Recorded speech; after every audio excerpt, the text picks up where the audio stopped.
Naranasan niyo na ba na pagkatapos bumisita sa isang tao, pakiramdam niyo ay ubos na ubos ang inyong enerhiya? O kaya naman ay tila ba nagkaroon ng bigat sa inyong dibdib? Maraming beses na siguro, lalo na ngayon tayo, ay nasa gintong edad na. Madalas iniisip natin na obligasyon nating bisitahin o makasama ang lahat ng tao sa ating buhay, lalo na ang ating mga kamag-anak o matagal ng kakilala. Pero ang katotohanan, hindi lahat ng tao ay nakakabuti sa ating kapayapaan at kaligayahan. Sa pagtanda, mas nagiging mahalaga ang bawat sandali, ang bawat piraso ng ating kapayapaan. Ang ating panahon at enerhiya ay mahalaga at hindi natin dapat hayaang maubos ito sa mga bagay o sa mga taong hindi nakakadagdag sa ating kasiyahan. Ang nakakapagpahirap minsan ay ang pakiramdam na kailangan nating panatilihin ang mga relasyon na sa totoo lang ay unti-unting kumukuha sa ating sigla at niti. Pero may isang sikreto upang maprotektahan ang inyong sarili mula dito. Isang paraan para mas maging masaya at kontento ang inyong araw-araw.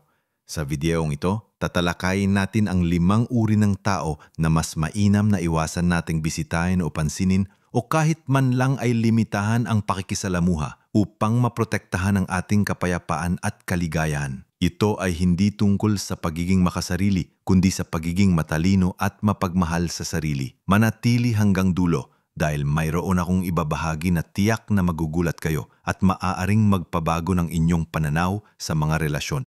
Kung gayon, simulan natin ang ating pagtalakay sa unang uri ng tao na mas mainam na limitahan o iwasan nating bisitahin. Lalo na ngayong matanda na tayo, ito ay ang taong mahilig manghingi at walang sawa sa utang. Alam nyo, sa ating buhay, hindi mawawala ang mga panahon na mayroon tayo kailangan o kakulangan at natural lamang na humingi ng tulong sa mga mahal sa buhay. Pero iba ang usapan kung ang isang tao ay nakasanayan ng umasa sa iba, lalo na sa iyo, nang walang balak o kakayahang magbalik o magbayad. Habang tayo ay tumatanda, mas nagiging limitado ang ating pinansyal na kakayahan. Maaring tayo ay umasa na lamang sa ating pensyon, sa mga naipon natin o sa tulong ng ating mga anak.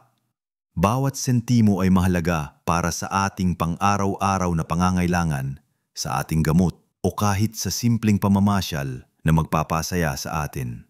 Nakakalungkot isipin na minsan ang mga taong malapit sa atin ang siyang kumukuha sa ating kapayapaan sa aspetong ito.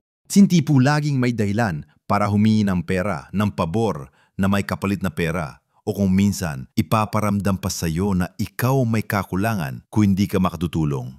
Hindi lang ito tungkol sa pera, ito'y tungkol din sa emosyonal na pasanin.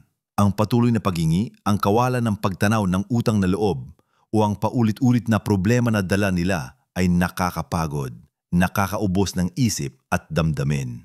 Imbis na mag-enjoy ka sa iyong pahinga, baka lalo kang mag-alala kung paano pa sila matutulungan o kung paano ka makakaiwas sa kanilang paulit-ulit na paghingi. Hindi ito tungkol sa pagiging madamot, kundi sa pagiging responsible sa sarili nating kapakanan. Nagtrabaho tayo ng matagal, nag-ipon, at ngayon ang panahon para anihin ang bunga ng ating pagod. Hindi para ipamahagi ito ng walang katapusan sa mga taong hindi marunong malpalaga. Kung hindi natin ito sisimulang baguhin, patuloy silang aasa at patuloy tayong mapupwersang magbigay hanggang sa maubos tayo. Kailangan nating matutong magtakda ng malinaw na hangganan. Maaring mahirap sa simula, lalo na kung ito ay kamag-anak.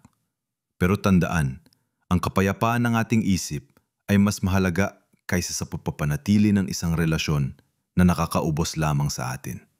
Kaya kung mayroon kang kilala na ganito, pwedeng sabihin mo, pasensya na, hindi ko kaya sa ngayon. O kaya limited lang ang resources ko para rin sa sarili kong pangangailangan.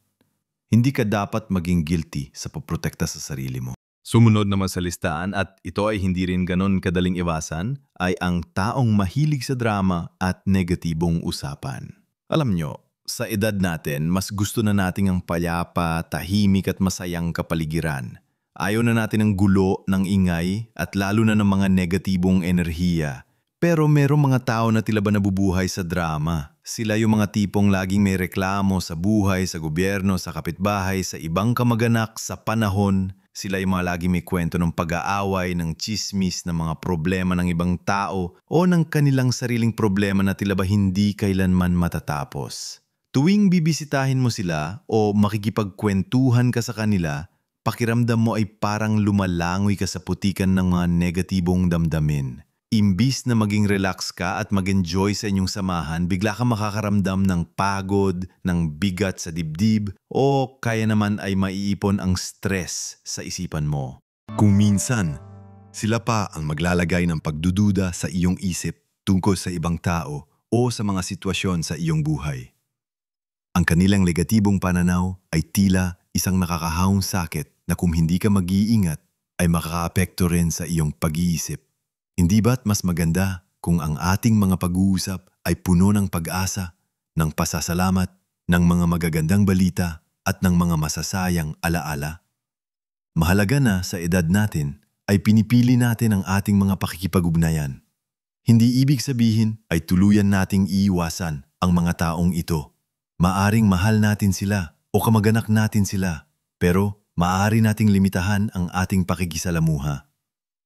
Kung makikipag-usap ka, maaring baguhin mo ang usapan sa mas magaan at positibong paksa. Kung patuloy silang magrereklamo, maaari kang magpaalam na may iba kang gagawin o kailangan mo nang umuwi.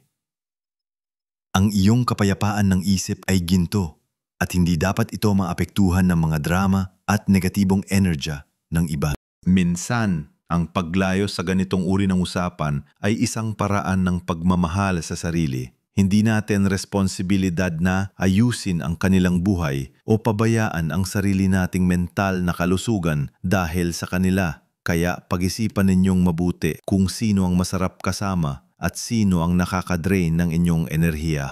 Ngayon na napag-usapan na natin Ang dalawang uri ng tao na dapat nating pag-ingatan. Magpatuloy tayo sa susunod na uri na maaring nakakaubos din ng ating kaligayahan. Ito ang ikatlong uri, ang taong mapanghusga at laging may komento sa buhay mo. Sino sa atin ang hindi nakaranas nito? Sila yung mga tipong laging may say sa lahat ng ginagawa mo, sa suot mo, sa kinakain mo, sa desisyon mo, sa kung paano mo pinalaki ang mga anak mo o kung bakit wala ka pang apo. Parang laging may mali sa'yo sa paningin nila. Bakit ganyan ang kulay ng buhok mo? Hindi ka pa ba nagpapahinga? Ang laki mo na, kumain ka pa ng marami. O kaya naman, dapat ganyan ang ginawa mo. Ang bawat pagbisita o pag-uusap ay nagiging isang pagkakataon para sa kanila na magbigay ng unsolicited advice o mapanghusgang komento. Nakakapagod makasama ang mga ganitong tao dahil pakiramdam mo lagi kang nasa ilalim ng pagsusuri kahit ano pa ang gawin mo. Tila ba hindi mo sila masisiyahan?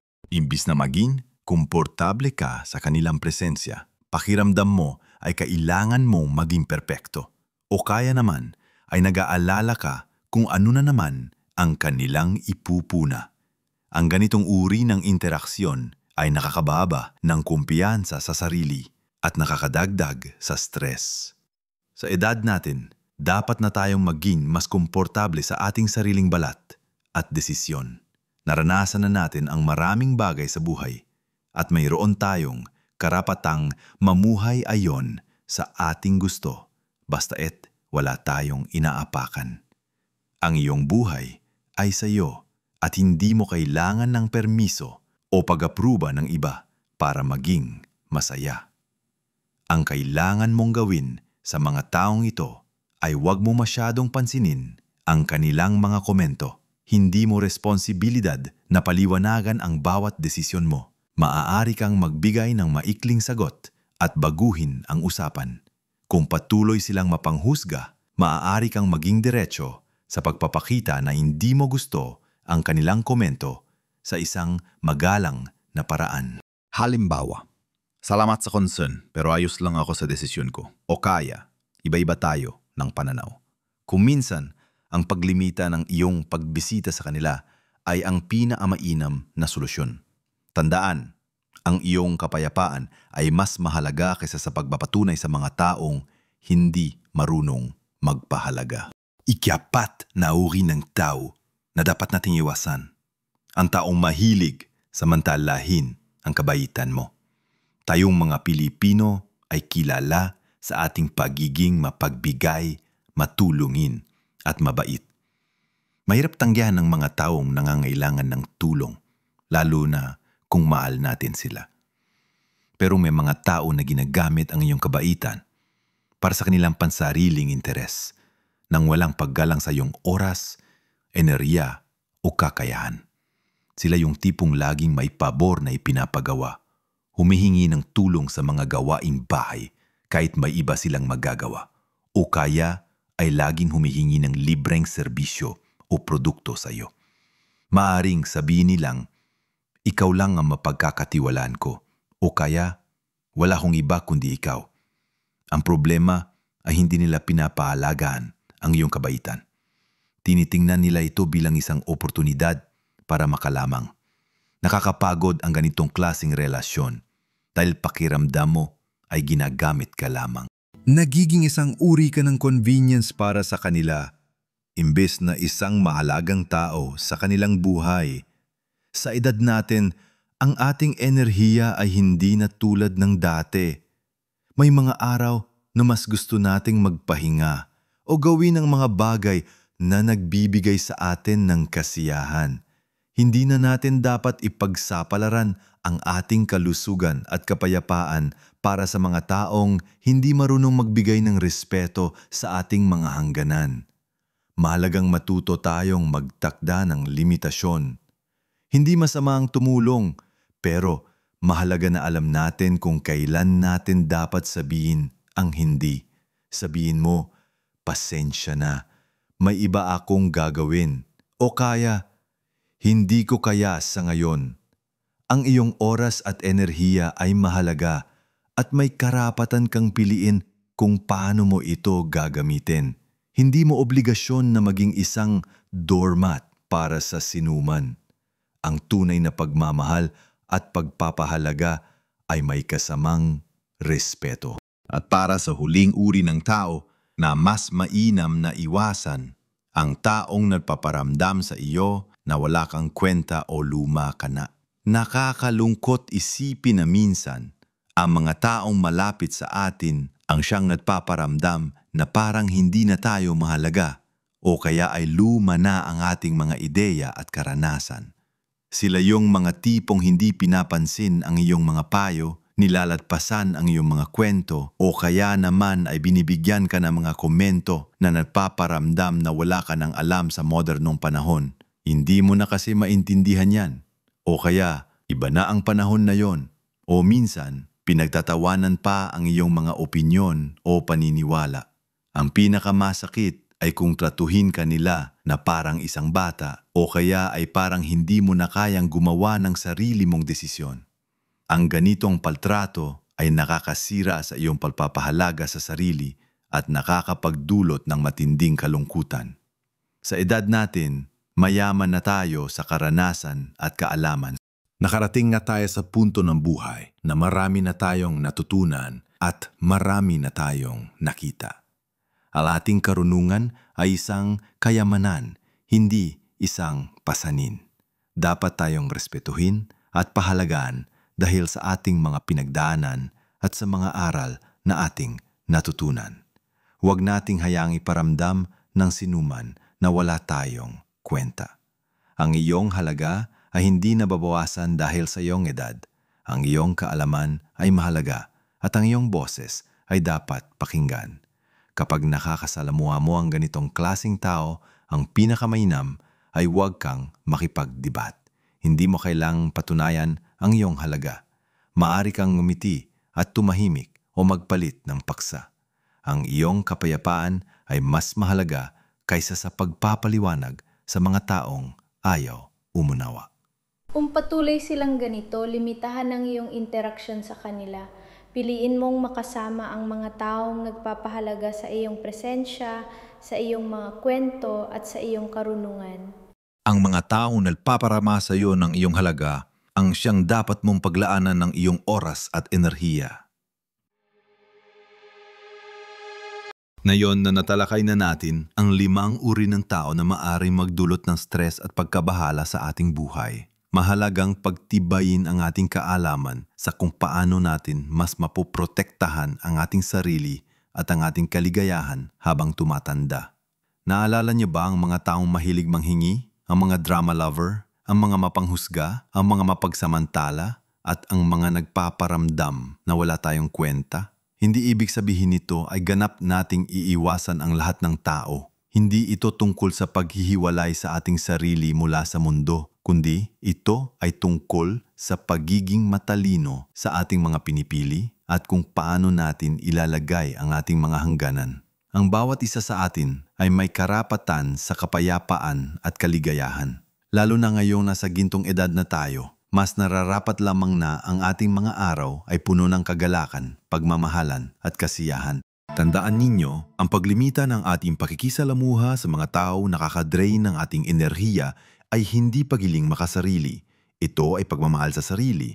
Ito ay isang uri ng pagpapanatili ng ating mental, emosyonal at maging pisikal na kalusugan. Kapag ang ating isip at puso ay payapa, mas nagiging malakas ang ating katawan, mas nagiging malinaw ang ating pag-iisip, at mas nagiging positibo ang ating pananaw sa buhay. Ang mga simpleng pagbabago sa piling ng mga taong nakakasama natin ay maaaring magdulot ng malaking ginhawa sa ating puso at isipan. Hindi natin kontrolado ang ugali ng ibang tao, pero kontrolado natin kung paano tayo tutugon sa kanila at kung gaano natin sila papayagan na makaapekto sa atin. Ang ating gintong edad ay panahon ng pamamahinga, pag-enjoy at pagpapahalaga sa sarili. Panahon ito para sa mga bagay na dati ay hindi natin masyadong nagawa dahil sa trabaho, pagpapalaki ng anak o iba pang responsibilidad. Ngayon, may karapatan tayong ipamuhay ang bawat araw ng puno ng kahulugan at kaligayahan. Huwag nating sayangin ang bawat sandali sa mga taong nagbibigay lamang ng stress at negatibong enerhiya. Ang mahalaga ay ang kalidad ng ating mga relasyon, hindi ang dami nito. Mas mainam na mayroon tayong iilan, ngunit tunay na nagmamahal, nagpapahalaga at nagpapasaya sa atin kaysa sa maraming kakilala na nagpapabigat lamang sa ating damdamin. Ang pinaka nakakagulat na katotohanan dito na nais kong ibahagi sa inyo ay ito. Sa pag-iwas natin sa mga ganitong uri ng tao, hindi lang natin pinoprotektahan ang ating sarili. Mas nabibigyan din natin ng espasyo at pagkakataon ang mga taong tunay na nagmamahal, nagpapahalaga at nagbibigay ng positibong enerhiya na makapasok at magkaroon ng mas malalim na koneksyon sa ating buhay. Mas magiging masaya at makabuluhan ang bawat araw natin dahil mas makakasama natin ang mga taong nagbibigay ng pagmamahal, paggalang at kagalakan. Nagiging mas kaakit-akit tayo sa mga positibong tao at mas malinaw ang ating pananaw sa kung sino ang tunay na kaibigan at kasama sa buhay. Ito ay hindi lamang pag-iwas sa masama, kundi pagtanggap sa mas mabuti. Ano ang inyong karanasan sa mga ganitong uri ng tao? May naidagdag ba kayo sa listahan na ito? Gusto ko marinig ang inyong mga kwento at salubin sa comment section sa ibaba. Ang inyong mga karanasan ay maaaring makatulong din sa iba na nanonood. Kung nakita ninyong kapaki-pakinabang ang videong ito, huwag kalimutang i-like ito at mag-subscribe sa ating channel para sa mas marami pang makabuluhang usapan at tips para sa ating gintong edad. Marami pa tayong pag-uusapan tungkol sa kalusugan, kaligayahan at kung paano mas may enjoy ang ating buhay. Maraming salamat sa inyong panunood at pakikinig. Tandaan, ang ating gintong edad ay isang regalo. Ipamuhay ito ng puno ng kapayapaan, kaligayahan at pagmamahal sa sarili. Live your best life at every age. Ingat po tayong lahat.